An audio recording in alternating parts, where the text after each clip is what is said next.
నమస్తే, welcome to prime health. ఈ మధ్య చాలా మంది మహిళలు బ్రెస్ట్ క్యాన్సర్తో సఫర్ అవుతున్నారు. అసలు బ్రెస్ట్ క్యాన్సర్ అంటే ఏంటి, ఏ స్టేజ్, ఎంత ప్రమాదకరం వివరించడానికి లైవ్లో ఉన్నారు డిడిహెచ్ రెనోవా క్యాన్సర్ సెంటర్ నుంచి డాక్టర్ కిషోర్ చంద్ర కరోడా గారు. ఇదే అంశానికి సంబంధించి ఎలాంటి సందేహాల కోసమైనా స్క్రీన్పై కనిపిస్తున్న నెంబర్స్కి కాల్ చేసి డాక్టర్ గారితో మాట్లాడొచ్చు. నమస్తే డాక్టర్ గారు. నమస్తే అండి, నా పేరు Kishore Chandra, consultant medical oncologist at DDH Renova cancer centre. Okay, అసలు ముందుగా చెప్పుకున్నట్టుగానే బ్రెస్ట్ క్యాన్సర్ అంటే ఏంటి ఒకసారి వివరించండి. బ్రెస్ట్ క్యాన్సర్ అంటే ఇప్పుడు రొమ్ములో కణాలు ఉంటాయండి.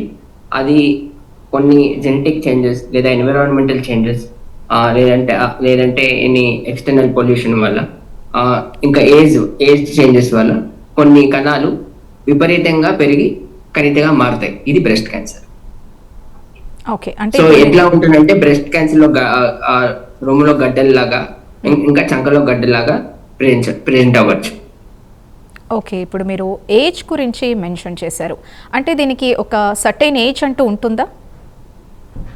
సర్టెన్ ఏజ్ అంటే అబౌవ్ 45 నుంచి రిస్క్ అనేది పెరుగుతూ ఉంటుంది. ఇప్పుడు ఈ మధ్య కాలంలో మనం ఈవెన్ 30 ఇయర్స్ జస్ట్ 35 ఇయర్స్ వాళ్ళలో కూడా బ్రెస్ట్ క్యాన్సర్ ని చూస్తున్నాం. But usually breast cancer increase as age increases, particularly above 45 to 75 years of age. Okay, ఎందుకు ఈ మధ్య అంటే ఎక్కువగా ఈ బ్రెస్ట్ క్యాన్సర్ గురించి ఎక్కువగా వినాల్సి వస్తుంది, కేసుల వైజ్ కానీ ఎక్కువగా పెరుగుతున్నట్టుగా అనిపిస్తుంది, అంటే ఎందుకంటారు? లైఫ్ స్టైల్ వల్ల ఏమన్నా ఎఫెక్ట్ అవుతుందా? ఖచ్చితంగా అండి, life style changes, junk food తినడం, వెస్టర్న్ డైట్ మనకి ఈ మధ్యన బాగా మన ఇండియాలో బాగా అలవర్చుకున్నారు. సో దానివల్ల కూడా ఈ చేంజెస్, ఇంకా ఒబెసిటీ, ఆ వెస్టర్న్ డైట్ తినడం వల్ల, ఇంకా ఫ్యాటీ ఫుడ్ అవి జంక్ ఫుడ్ తినడం వల్ల ఒబెసిటీ పెరుగుతుంది. అది కూడా ఒక రిస్క్ ఫ్యాక్టర్. ఇంకొకటి ఏంటంటే ఐవీఎఫ్. ఇప్పుడు చాలా లేట్ గా మ్యారేజ్ చేసుకోవడం వల్ల ఐవీఎఫ్కి వెళ్ళడం, దానివల్ల దానికోసం అన్ని హార్మోన్ థెరపీ అంటే ఓసీ పిల్స్ వాడటం, వాటి వల్ల కూడా ఈ బ్రెస్ట్ క్యాన్సర్ రిస్క్ అనేది పెరుగుతుంది. ఓకే, ఒకసారి డీటెయిల్గా ఎక్స్ప్లెయిన్ చేస్తారా? ఇప్పుడు ఐవీఎఫ్ గురించి చెప్పారు కదా, మేబీ దీని గురించి ఎక్కువ మందికి అవగాహన ఉండదు. ఐవీఎఫ్ ద్వారా బ్రెస్ట్ క్యాన్సర్ వస్తుందా? ఒకసారి డీటెయిల్గా చెప్పండి. ఐవీఎఫ్ ద్వారా క్యాన్సర్ అంటే అందరికీ రాదండి, కొంచెం దీంట్లో ఓరల్ కాంట్రాసెప్టివ్ పిల్స్ అనేది వాడతారు. సో దాని వల్ల కొంచెం ఒక 10% రిస్క్ అనేది పెరుగుతుంది. సో వాడితే అందరికీ వచ్చేస్తుందంటే అట్లా రాదు, కొంతమందికి పెరుగుతుంది. And this is one of the cause and this is not the only cause. Main other life style changes, environmental changes, pollution, adulteration, food adulteration, ఇవన్నీ కూడా ఉంటాయి. ఓకే, అంటే ఇప్పుడు ఒకసారి అసలు సెల్ఫ్ చెక్ చేసుకోవాలి అంటే, ఓకే లమ్స్ ఉన్నాయి అంటే పెయిన్ ఉంటుందా, పెయిన్ ఉండదా, ఎలాంటి లమ్స్ వల్ల బ్రెస్ట్ క్యాన్సర్ ఛాన్సెస్ ఉంటాయి? బ్రెస్ట్ అందరికీ ఉన్న ఒక అపోహ ఏంటంటే బ్రెస్ట్ క్యాన్సర్ లో పెయిన్ ఉంటుంది అని. బట్ యాక్చువల్ గా తీసుకుంటే పీరియడ్స్ లో పెయిన్ వస్తుంది, దానివల్ల మనం భయపడాల్సిన అవసరం లేదు. వాటిలో అప్పుడు అది పీరియడ్ లో వచ్చే పెయిన్ మనం సెల్ఫ్ ఎగ్జామిన్ చేసుకున్నా కానీ అది చిన్న చిన్న అన్డిఫైన్డ్ గడ్డలాగా తెలుస్తుంది, కానీ ఒక స్పెసిఫిక్ లంప్ లాగా తెలియదు. సో పీరియడ్స్ లో వచ్చే pain it is mostly fibroadenoma, fibroadenosis, వాటి వల్ల భయపడాల్సిన అవసరం లేదు. యూజువల్ గా బ్రెస్ట్ క్యాన్సర్ ఎర్లీగా ఉన్నప్పుడు it is usually painless lump, అంటే పెయిన్ ఉండదు ఎర్లీ స్టేజ్ లో. బాగా అడ్వాన్స్ స్టేజ్ లోనే క్యాన్సర్ పెయిన్ అనేది బ్రెస్ట్ క్యాన్సర్ లో ఉంటుంది. ఓకే, అంటే మనం స్టార్టింగ్ స్టేజ్ లోనే కొంచెం జాగ్రత్త పడాలి అంటే వాటి లక్షణాలు ఎలా ఉంటాయి? స్టార్టింగ్ లోనే ఇప్పుడు మనం డైలీ ఆ లక్షణాలు తెలుసుకోవడానికి ఫస్ట్ మనం సెల్ఫ్ ఎగ్జామినేషన్ చేసుకోవచ్చు. Particularly 25 to 30 years of age నుంచి ఈ మిర్రర్ ముందు కానీ లేదంటే స్నానం చేసేటప్పుడు కానీ సెల్ఫ్ ఎగ్జామినేషన్ చేసుకోవచ్చు. ఈ సెల్ఫ్ ఎగ్జామినేషన్ చేసేటప్పుడు ఇప్పుడు ఈ ఫింగర్ టిప్స్ ఉంటాయి కదా, ఈ ఫింగర్ టిప్స్ తో చుట్టూరా అంటే సర్క్యులర్ గా నుమురుకోవాలి. సో దాంతో మనకి ఏమైనా గడ్డలు ఉంటే తెలుస్తుంది. ఇంకా ఏమైనా డిశ్చార్జ్ ఉన్నా అంటే నిప్పుల్ అంటే సెంటర్ లో నిప్పుల్ ఉంటుంది కదా, ఆ నిప్పుల్ నుంచి ఏమైనా డిశ్చార్జ్ రావడం, లేదంటే నిప్పుల్ లోపలికి వెళ్ళిపోవడం, ఇట్లాంటివి కూడా జరగచ్చు. అట్ ద సేమ్ టైం ఒక చెయ్యి పైకెత్తి, 2 చేతులు పైకెత్తి ఆపోజిట్ హ్యాండ్ తో ఈ ఫింగర్ టిప్స్ తో ఏమైనా గడ్డలు ఉన్నాయా చంకలో, అలాగే చంకలో గడ్డలు ఉన్నాయా లేదా అని కూడా ఎగ్జామినేషన్ చేసుకోవచ్చు. ఓకే, అంటే ఇందులోనే అసలు నెగ్లిజెన్స్ చేయకూడని పరిస్థితులు ఏంటి? ఇందులో నెగ్లిజెన్స్ చేయకూడదని ఏంటి అంటే, ఇప్పుడు మీకు గడ్డలు painless, usually it should 40 years పైబడింది, పెయిన్లెస్ లంప్ స్టార్ట్ అయింది మీరు సెల్ఫ్ ఎగ్జామినేషన్ చేసినప్పుడు, అండ్ అది ఇంకా చంకలో గడ్డలు కూడా ఏర్పడుతున్నాయంటే ఖచ్చితంగా డాక్టర్ కి ఫస్ట్ సంప్రదించాలి as early as possible. Okay, ఇప్పుడు క్యాన్సర్ రిలేటెడ్ చూసుకుంటే జనరల్గా doctors first question genetical reasons గురించి అడుగుతుంటారు. సో అదెంతవరకు ఛాన్స్ ఉంటుంది జెనెటికల్గా? జెనెటికల్గా అంటే 20 to 25% వరకు జెనెటికల్ రిస్క్ ఉంటుంది. బట్ ఇదేంటంటే అందరికీ రాదు. ప్లస్ ఈ BRCA1 and 2 జీన్ మ్యూటేషన్స్ ఉంటాయి. ఇది మోస్ట్ కామన్ జెనెటిక్ ఫ్యాక్టర్. ఇంకా అదర్ మ్యూటేషన్స్ కూడా ఉన్నాయి, బట్ వీళ్ళలో అందరికీ రాదు, బట్ కొంతమందికి వస్తుంది. సో వీళ్ళు ఎవరు ఈ టెస్ట్ చేసుకోవాలంటే పర్టికులర్గా ఫ్యామిలీ హిస్టరీ ఉన్నవాళ్ళు, ఫ్యామిలీలో ఒకవేళ అదే పర్సన్కి ప్రీవియస్గా బ్రెస్ట్ క్యాన్సర్ ఉన్న ఆపోజిట్ సైడ్, లేదంటే సిస్టర్స్లో బైలేటరల్ బ్రెస్ట్ క్యాన్సర్ అంటే బోత్ సైడ్ బ్రెస్ట్ క్యాన్సర్ రావడం, ఇలాగే ఇంకొక విధంగా ఏంటంటే ఫ్యామిలీ హిస్టరీలో ఓవరీ క్యాన్సర్ అంటే ఎవరికైనా అండాశయం క్యాన్సర్ ఉండడం, సిస్టర్ కానీ మదర్ కానీ, అదేవిధంగా ఎవరికైనా మేల్స్లో కూడా బ్రెస్ట్ క్యాన్సర్ రావచ్చు. అదే విధంగా ఎవరైనా ఫ్యామిలీలో మేల్స్లో బ్రెస్ట్ క్యాన్సర్ రావడం అంటే నాన్నగారు కానీ లేదంటే మావయ్య గారు కానీ అట్లా ఈ ఫ్యామిలీ పర్టికులర్ ఉన్నప్పుడు మనం ఈ బ్రెస్ట్ క్యాన్సర్ ఈ జీన్స్ అనేది జెనెటిక్ మ్యూటేషన్ టెస్ట్ చేసుకోవచ్చు. ఓకే, అంటే కుటుంబంలో ఎవరికన్నా ఉంది, డిటెక్ట్ అయింది, తర్వాత వాళ్ళు ఎలా జాగ్రత్త పడాలంటారు? అంటే ముందుగానే ప్రీ టెస్ట్లకు వెళ్ళాలా? ఫస్ట్ యాక్చువల్గా ఎవరైతే పేషెంట్ ఉన్నారో వాళ్ళకి మనం ఈ బ్రెస్ట్ క్యాన్సర్ యొక్క జెనెటిక్ రిస్క్ సంబంధించిన టెస్ట్ చేస్తాం, germline BRCA1 and 2 mutation test. So వాళ్ళకి పాజిటివ్ వస్తే మనం ఈ ఫ్యామిలీలో ఎవరైతే ఉన్నారో అన్నలు అక్కలు చెల్లెళ్ళు వాళ్ళకి మనం జెనెటిక్ టెస్ట్ చేస్తాం. ఒకవేళ వీళ్ళకి పాజిటివ్ వచ్చిన జెనెటిక్ టెస్ట్ పాజిటివ్ ఉన్నా కూడా అందరికీ రావాలని లేదు. సో వీళ్ళకి ఏం చేస్తామంటే మనం రెగ్యులర్గా స్క్రీనింగ్ చేస్తాం, మ్యామోగ్రఫీ అండ్ MRI. పర్టికులర్గా 25 to 30 years ఆఫ్ ఏజ్ వరకు MRI చేస్తాం, అండ్ 30 years నుంచి మ్యామోగ్రఫీ అండ్ MRI ఆల్టర్నేట్గా స్క్రీనింగ్ చేస్తూ ఉంటాం. ఓకే, అంటే ఇప్పుడు మెమోగ్రామ్ తీసుకుంటే అసలు మహిళలు అంటే క్యాన్సర్ వల్లే కాకుండా జనరల్గా ఇప్పుడు మెమోగ్రామ్ గురించి ఎక్కువగా చెప్తున్నారు. మహిళలు ఒక ఏజ్ నుంచి స్టార్ట్ చేయాలి జనరల్ చెకప్ అంటే, ఎన్నిసార్లు చేయించుకోవాలి, ఏ ఏజ్ నుంచి స్టార్ట్ చేయాలి? ఇది నేను చెప్పేది హై రిస్క్, ఇప్పుడు నేను చెప్పింది హై రిస్క్ గ్రూప్ కి. యావరేజ్ రిస్క్ అంటే నార్మల్ జనరల్ పాపులేషన్ లో చూస్తే 45 years నుంచి స్టార్ట్ చేసుకోవాలి. 45 నుంచి 54 years వరకు రెగ్యులర్ గా యాన్యువల్లీ అంటే 1 year ఒకసారి మ్యామోగ్రాఫ్ చేసుకోవాలి. And after 55 years you can reduce it to once in 2 years up to 75 years of age. Okay, ఇందులో ఒకసారి స్టేజెస్ గురించి ఒకసారి వివరిస్తారా? స్టేజ్ 1 అంటే ఓన్లీ ఇప్పుడు less than 2 centimeters ఉంటే బ్రెస్ట్ లోనే ఉంది లంప్ అంటే అది దాన్ని స్టేజ్ 1 అంటారు. స్టేజ్ 2 అంటే more than 2 centimeters పెరిగుండి ఇంకా ఆర్మ్పిట్ అంటే చంకలో ఏమైనా చిన్న గడ్డలు ఉంటే దాన్ని స్టేజ్ 2. స్టేజ్ 3 అంటే సైజ్ ఇంకా more than 5 centimeters అయినా లేదంటే ఇంకా చంక గడ్డలు ఎక్కువగా అయినా 3 నుంచి 10 వరకు ఉంటే స్టేజ్ 3 అంటాం. స్టేజ్ 4 అంటే ఇంకా వేరే ఆర్గన్స్ కి పెరగడం అంటే పర్టికులర్గా బ్రెస్ట్ క్యాన్సర్ అంటే హార్మోన్ పాజిటివ్ అంటే ఈ బోన్స్ కి స్ప్రెడ్ అవ్వడం కానీ లేదంటే లంగ్స్ కి స్ప్రెడ్ అవ్వడం కానీ జరుగుతుంది, అది స్టేజ్ 4 అంటాం. ఓకే, అంటే ఇప్పుడు మీరు ఒక 30-40 చెప్తున్నారు, అసలు ఎర్లీ అంటే టీన్స్లో కూడా ఈ బ్రెస్ట్ క్యాన్సర్ వచ్చే ఛాన్స్ ఉంటుందా? అదే అండి, ఫ్యామిలీ హిస్టరీ ఉంటే వచ్చే ఛాన్సెస్ ఉంటుంది. పర్టికులర్గా BRCA1 and 2 mutation genetic mutation ఉంటే ఈ వచ్చే ఛాన్స్ ఎక్కువగా ఉంటుంది. ఫ్రమ్ 35 years ఆఫ్ ఏజ్ నుంచి ఉంటుంది. సో ఫ్యామిలీ కంప్లీట్ అయిన వాళ్ళకి మేము ఏం చేస్తామంటే ప్రొఫైలాక్టిక్ మాస్టెక్టమీ. సపోజ్ ఇఫ్ మీరు తీసుకుంటే US లో యాక్టర్ ఉన్నారు యాంజెలినా జోలీ, వాళ్ళ అమ్మమ్మ గారికి ఉండడం వల్ల వాళ్ళు ఆవిడ ముందుగానే ప్రొఫైలాక్టిక్ మాస్టెక్టమీ, బయోలేటరల్ మాస్టెక్టమీ, అదే విధంగా ఈ BRCA1 and 2 ఉంటే అండాశయం క్యాన్సర్ వచ్చే రిస్క్ కూడా ఉంటుంది ఇందాక చెప్పినట్టు. సో ఓవరెక్టమీ కూడా చేసుకున్నారు ఆవిడ. ఓకే, ఇప్పుడు ఈ ప్రాసెస్లో బ్రెస్ట్ క్యాన్సర్ కానీ అసలు క్యాన్సర్ బాధితులు కానీ మీరు కౌన్సిలింగ్ ఇచ్చే ప్రాసెస్ ఎలా ఉంటుంది? మేము ఏం చెప్తామంటే ఎర్లీగా రమ్మని చెప్తాం. ఎర్లీగా ఏదైనా సెల్ఫ్ ఎగ్జామినేషన్ లో కానీ ఏదైనా మీరు పొరపాటున స్నానం చేసేటప్పుడు కానీ అద్దంలో చూసుకునేటప్పుడు ఏమైనా గడ్డలు చూస్తే వెంటనే రమ్మని చెప్తాం. వచ్చిన వెంటనే మనం చిన్న బయాప్సీ టెస్ట్ చేస్తాం. బయాప్సీలో టెస్ట్ లో ఒకవేళ పాజిటివ్ వస్తే దాని తర్వాత పెట్ స్కాన్ చేసి తర్వాత స్టేజ్ కనుక్కొని దాన్ని బట్టి సర్జరీ కానీ అయితే వీలైతే సర్జరీ, లేదంటే ఫస్ట్ కీమోథెరపీ ఇచ్చి సర్జరీ చేయడం ఇట్లా ఉంటుంది. ఇంకా అడ్వాన్స్ స్టేజ్ 3 నుంచి అంటే యూజువల్గా రేడియోథెరపీ కూడా ఉంటుంది. ఓకే, ఇప్పుడు క్యాన్సర్ అంటే ప్రాణాంతక వ్యాధి కదండి. సో ఇప్పుడు ఈ స్టేజెస్ వైజ్ చూసుకుంటే ఏ స్టేజ్లో ఎంత ప్రమాదం పొంచి ఉంటుంది? బ్రెస్ట్ క్యాన్సర్ యొక్క మంచి లక్ష్యం ఏంటంటే ఎనీ స్టేజ్ 1, స్టేజ్ 2, స్టేజ్ 3 వరకు కూడా మనం క్యూర్ చేసే అవకాశం ఎంతైనా ఉంటుంది. 80% వరకు మనం క్యూర్ చేయొచ్చు. స్టేజ్ 4లో కూడా మనం usually hormone positive breast cancer అయితే we can prolong life up to 10 years కూడా. వాళ్ళు రెగ్యులర్గా ఫాలోఅప్ వచ్చి మేము చెప్పిన టాబ్లెట్స్ కానీ ఇంజెక్షన్స్ కానీ వాడుకుంటే 10 years వరకు కూడా లైఫ్ ప్రొలాంగ్ చేయొచ్చు. Even stage 4, 1 to 3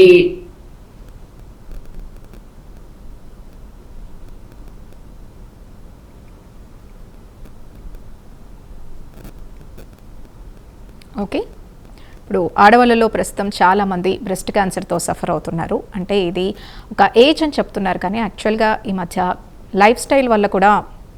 okay, doctor గారు వివరిస్తున్నారు. సో ప్రస్తుతం కంటిన్యూ డాక్టర్.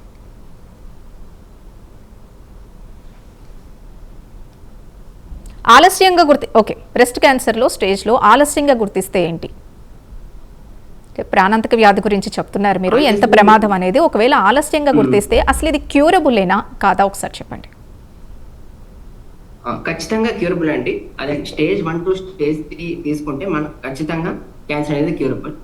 స్టేజ్ 4లో కూడా, స్టేజ్ 4 అంటే ఆలస్యంగా అంటే స్టేజ్ 4లో కనుగొంటే అప్పుడు కూడా మనం ట్రీటబుల్. క్యూర్ చేయలేకపోయినా we can treat and we can prolong survival. అంటే లైఫ్ని బాగా పెంచొచ్చు, 10 years వరకు కూడా పెంచొచ్చు. ఓకే, అంటే క్యాన్సర్ అంటేనే ఫస్ట్ డిటెక్ట్ అవ్వగానే భయపడే పరిస్థితులే ఉంటాయి, కీమోథెరపీ అంటారు. అంటే ఇంకా ఆ ట్రామాలో ఉన్న వాళ్ళని మీరు ఎలా ట్రీట్ చేస్తారు, అలాగే అసలు చికిత్స ఎలా ఉంటుంది?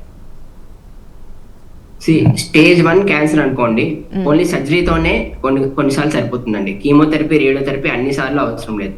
స్టేజ్ 1, స్టేజ్ 2 ఎర్లీలో, స్టేజ్ 2Aలో.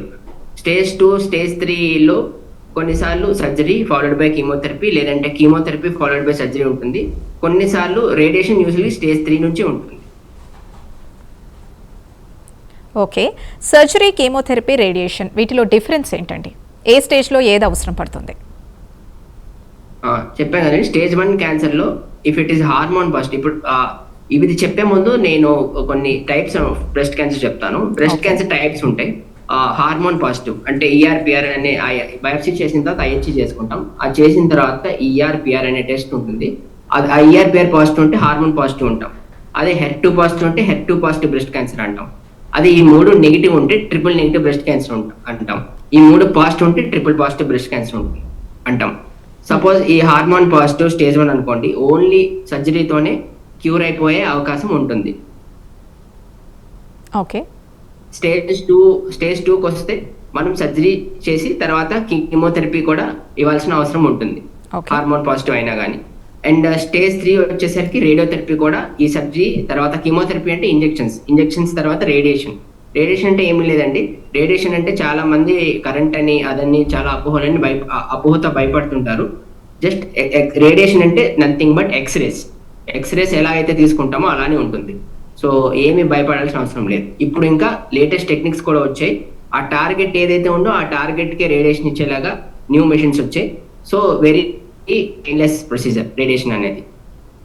ఓకే, ఇప్పుడు బ్రెస్ట్ రీకన్స్ట్రక్షన్ సర్జరీ అని వింటున్నాము, ఒకసారి దాని గురించి డీటెయిల్గా చెప్పండి. బ్రెస్ట్ రీకన్స్ట్రక్షన్ సర్జరీ అంటే ఈ బ్రెస్ట్ ఎవరికైతే అడ్వాన్స్డ్ స్టేజ్లో కొంచెం వస్తారో, స్టేజ్ 3లో కొంచెం మాడిఫైడ్ రాడికల్ మాస్టెక్టమీ చేస్తాం, అంటే మాస్టెక్టమీ చేస్తాం. సో వాళ్ళకి మనం ఈ బ్రెస్ట్ రీకన్స్ట్రక్షన్ అనేది బ్రెస్ట్ ఇంప్లాంట్ కానీ బ్రెస్ట్ రీకన్స్ట్రక్షన్ సర్జరీ కానీ చేస్తుంటాం. సో ఆ బ్రెస్ట్ షేప్ని మెయింటైన్ అవ్వడానికి. ఓకే, ఒకసారి బ్రెస్ట్ క్యాన్సర్ వచ్చింది, సో చికిత్స తీసుకున్నారు, మళ్ళీ వచ్చే అవకాశం ఎంతవరకు ఉంటుంది? మళ్ళీ వచ్చే అవకాశం హార్మోన్ పాజిటివ్ క్యాన్సర్ అయితే వచ్చే అవకాశం చాలా తక్కువ అండి. But if it is a triple negative breast cancer కూడా 80% వచ్చే ఛాన్స్ ఉండదు, బట్ ఓన్లీ 10-20% మాత్రం ఉంటుంది. ఇప్పుడు ట్రిపుల్ నెగిటివ్ బ్రెస్ట్ క్యాన్సర్ లో కూడా మనం ఇమ్యూనోథెరపీ అనేది ఇస్తున్నాము. ఆ ఇమ్యూనోథెరపీతో దీన్ని ఇంకొక 10% వరకు మనం రికరెన్స్ రాకుండా తగ్గించవచ్చు. At the same time HER2 positive లో టార్గెట్ థెరపీ అంటూ ఉంటుంది. HER2 అంటే HER2 అనేది రిసెప్టర్ అనమాట బ్రెస్ట్ క్యాన్సర్ సెల్ మీద. సో దానికి టార్గెట్ థెరపీ, డ్యూయల్ థెరపీ కానీ సింగిల్ ఏజెంట్ థెరపీ కానీ ఇస్తాం. అయితే ట్రాస్టిజ్మాబ్ ఆర్ ట్రాస్టిజ్మాబ్ ప్లస్ పెట్రిజ్మాబ్ అని డ్యూయల్ థెరపీ ఇస్తాం. సో వీటి ద్వారా మనం రికరెన్స్ ఛాన్సెస్ తగ్గించుకోవచ్చు. ఓకే, ఇప్పుడు ఈ చికిత్స తీసుకుంటూ నార్మల్ లైఫ్ని లీడ్ చేయడం సాధ్యమేనంటారా? ఖచ్చితంగా అండి. చికిత్స తీసుకుంటూ ఇప్పుడు నార్మల్ లైఫ్, చాలా మంది మా దగ్గర పేషెంట్స్ ట్రీట్మెంట్ తీసుకుంటూ ఉద్యోగాలకు వెళ్ళడం, వాళ్ళ పనులు వాళ్ళు చేసుకోవడం, ఇంట్లో వంట చేసుకోవడం అన్ని చేసుకునే వాళ్ళు వస్తున్నారు మా దగ్గరికి. Okay, so it is daily life activities దెబ్బతింటే అనేది అపోహ. ఓకే, అలాగే మెనోపాజ్ స్టేజ్లో చాలా అంటే ఆ టైంలో బ్రెస్ట్ క్యాన్సర్ వచ్చే ఛాన్సెస్ ఎక్కువ అని అంటారు. ఇది ఎంతవరకు నిజం? ఇది యాక్చువల్ ఇది మన మెనోపాజ్ తర్వాత వచ్చే క్యాన్సర్ అనేది హార్మోన్ పాజిటివ్ యాక్చువల్ గా ఉంటుంది. అండ్ ఇది ఛాన్సెస్ అదే చెప్పాను కదా, ఏజ్ పెరిగే కొద్దీ ఈ ఛాన్స్ ఆఫ్ ఈ రిస్క్ ఆఫ్ బ్రెస్ట్ క్యాన్సర్ ఎక్కువ. బట్ వీళ్ళలో హార్మోన్ పాజిటివ్ వచ్చే ఛాన్సెస్ ఎక్కువ ఉంటాయి. And these are highly curable. ఖచ్చితంగా మనం క్యూర్ చేసే అవకాశం చాలా ఉంటుంది. ఓకే, అసలు బ్రెస్ట్ క్యాన్సర్లో అపోహలు తీసుకుంటే ఎలా ఉంటాయి? అంటే ఇప్పుడు లెఫ్ట్ సైడ్ రైట్ సైడ్ ఇలా తీసుకుంటే ఒక లెఫ్ట్ సైడే ఎక్కువ వచ్చే ఛాన్సెస్ కానీ రైట్ సైడే ఎక్కువ వచ్చే ఛాన్సెస్ కానీ ఇలా ఉంటుందా? అట్లా ఏం లేదండి, ఏ జాయింట్ పైన రావచ్చు. లెఫ్ట్ సైడ్ వస్తుంది, రైట్ సైడ్ వస్తుంది అని ఏం లేదు.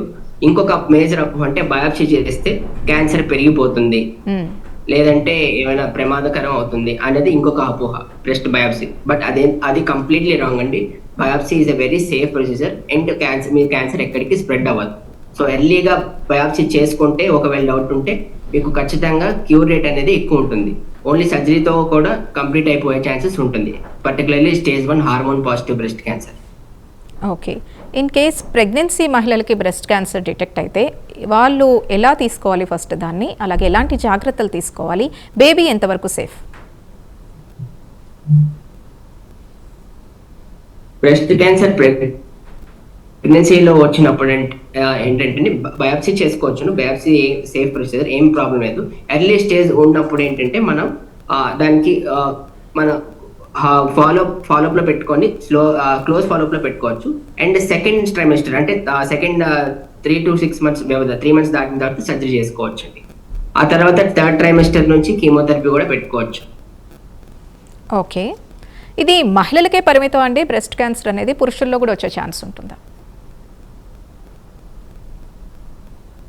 ఇంతకుముందు చెప్పాను కదండి, మహిళల్లో పరిమితం కాదు, మేల్స్ లో కూడా వస్తుంది. Particularly BRCA1 and 2 gene mutation ఉన్న హిస్టరీ ఉన్న వాళ్ళకి ఆ ఫ్యామిలీలో మేల్ బ్రెస్ట్ క్యాన్సర్ వచ్చే అవకాశం చాలా ఎక్కువ ఉంటుంది. అండ్ ఎవరైతే ఫ్యామిలీలో మేల్ బ్రెస్ట్ క్యాన్సర్ పేషెంట్స్ ఉన్నారో వాళ్ళ ఫ్యామిలీలో ఫీమేల్ పేషెంట్స్ కూడా వచ్చే ఛాన్స్ ఉంటుంది. సో వాళ్ళు BRCA1 and 2 genetic mutation test చేసుకోవాలి. ఓకే, అసలు వాళ్ళలో ఎలాంటి లక్షణాలు కనిపిస్తాయండి?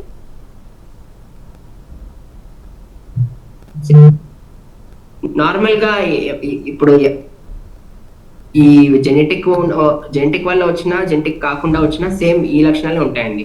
ఈ లంప్స్ రావడం బ్రెస్ట్ లో అండ్ యాక్సిలా అంటే చంకలో గడ్డలు రావడం ఇలానే ఉంటుంది సిమ్టమ్స్ అనేది. అడ్వాన్స్డ్ గా ఉంటే మీకు ఎట్లా ఉంటుందంటే స్కిన్ లోపలికి వెళ్ళిపోవడం, గుంటలు పడడం, ఆరెంజ్ స్కిన్ అంటాం, ప్యూడి ఆరెంజ్ అపిరెన్స్ అంటాం, ఆరెంజ్ స్కిన్ అవడం ఇట్లా ఉంటుంది. ఇంకోటి నిప్పుల్ అంటే చనుమొనలు లోపలికి వెళ్ళిపోవడం వంటివి కూడా జరుగుతాయి. ఓకే, ఒక కాలర్ రెడీగా ఉన్నారు మండపేట నుంచి మహేష్ గారు. మహేష్ గారు మాట్లాడండి.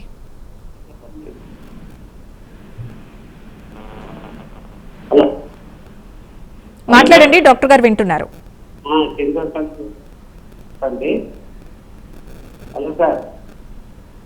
మాట్లాడండి, వింటున్నారు, కొంచెం గట్టిగా చెప్పండి. హలో సార్ నమస్తే. చెప్పండి. హలో డాక్టర్ గారు వింటున్నారండి, మీరు డైరెక్ట్ గా కాల్ లో మాట్లాడండి. ఫోన్లో మాట్లాడుతున్నాను సార్. నేను చెప్పండి. హలో 6 సంవత్సరాల బేబీకి క్యాన్సర్ అని చెప్పి విజయవాడలో ఆ. చేశారు. ఇది చేస్తున్నారు. ఫిజియోథెరపీ చేశారు. తర్వాత నెక్స్ట్ 5 డేస్ చేశారు. హలో, ఒకసారి హలో. మళ్ళీ చెప్పండి. 6 సంవత్సరాల గట్టిగా పాపకి మాట్లాడండి. క్యాన్సర్ అంటున్నారా? 6 సంవత్సరాలు పాప ఓకే. పాప మ్మ్. 6 సంవత్సరాలు.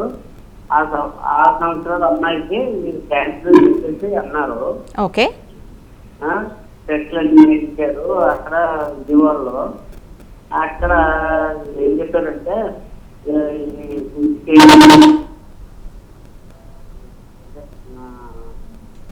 చెప్తారు కదా, అది చేయించారు అన్నది. ఒక 5 సార్లు చేయించారు. మళ్ళా 3 సార్లు చేయించారు.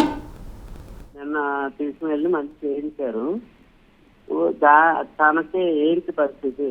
హెడ్ అది కూడా తల ఊడిపోతుంది, వెయిట్ లాస్ అయిపోయింది, అతను టోటల్ కొలాప్స్ అవుతున్నట్టుగా అయిపోయింది. 6 సంవత్సరాల పాప. నువ్వు నెక్స్ట్ ఏం చేయమంటారు? ఏంటి? ఏ క్యాన్సర్ అండి ఇది? బ్లడ్ క్యాన్సర్ అండి? ఎక్కడ వచ్చిందండి క్యాన్సర్? అండి ఏ క్యాన్సర్? ఏ అంటే భాగంలో పాపకి క్యాన్సర్? ఏ క్యాన్సర్? అదే గర్భసంచిలో వచ్చినాయి అంటండి, కంటిల్లాగా వచ్చింది. అది తీయాలని చెప్పేసి అన్నారు కదా. మరి నాకు తెలిసింది మేడం.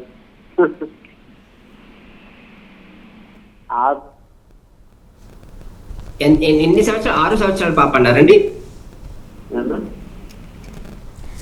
6 సంవత్సరాలండి పాపకి? ఓకే, ఇంకో కాలర్ రెడీగా ఉన్నారు వైజాగ్ నుంచి. నూకరాజు గారు మాట్లాడండి. హలో చెప్పండి. హలో మాట్లాడండి, డాక్టర్ గారు వింటున్నారు. గొంతు దగ్గర మెడ కింద చిన్న అది సిస్ట్ అని అన్నారు. 2 సార్లు టెస్ట్ చేయిస్తే సిస్ట్ అని చెప్పారు. హలో, ఓకే, చెప్పండి వింటున్నా. 2 సార్లు టెస్ట్ చేయిస్తే సిస్ట్ అని చెప్పారండి. అది మనకి క్యాన్సర్ ఏం కనుక అవకాశం ఉంటుందా? సిస్ట్ అని చెప్పారు కదండి. సిస్ట్ అయితే యూజువల్ గా ఏమి క్యాన్సర్ వచ్చే ఛాన్స్ ఉండదు. ఏదైనా డౌట్ ఉంటే బయాప్సీ చేస్తారండి, బయాప్సీ ఆర్ FNAC. అది చేసి మనం కన్ఫర్మ్ చేసుకోవచ్చు. మోస్ట్లీ సిస్ట్ అంటే క్యాన్సర్ ఉండదు. మీకు ఏమైనా డౌట్ ఉంటే FNAC ఆర్ బయాప్సీ మీ డాక్టర్ని సంప్రదించి చేసుకోండి. మీరేం భయపడక్కర్లేదండి. Okay, thank you doctor. Breast cancer గురించిన కారణాలు, తీసుకోవాల్సిన జాగ్రత్తలు, అలాగే ఏ స్టేజ్ ఎంత ప్రమాదకరం, కౌన్సిలింగ్ గురించి చాలా డీటెయిల్డ్ ఇన్ఫర్మేషన్ ఇచ్చారు. Thank you once again. ఇది ఇవాల్టి ప్రైమ్ హెల్త్. రేపటి ప్రైమ్ హెల్త్లో మళ్ళీ కలుద్దాం. Keep watching Prime 9.